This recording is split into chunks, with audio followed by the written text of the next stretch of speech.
अस्सलाम वालेकुम नाजरीन, मैं हूं अब्दुल्ला। 7H न्यूज़ में आपका इस्तकबाल है। हबीबनगर पुलिस स्टेशन हदूद में पुलिस की जानिब से देर रात व्हीकल चेकिंग की गई है। आइए देखते हैं ये रिपोर्ट।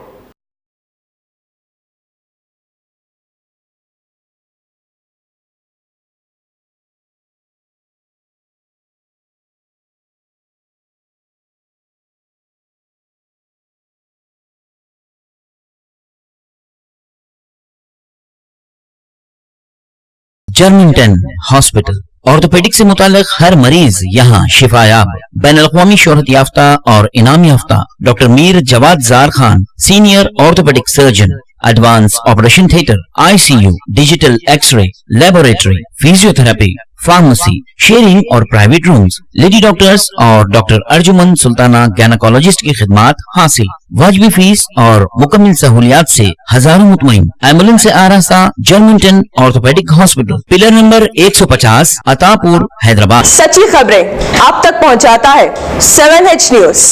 हकीकत जानिए, 7H न्यूज देखिए, लाइक कीजिए, शेयर कीजिए और सब्सक्राइब करना ना भूलें। 7H न्यूज, आपकी आवाज।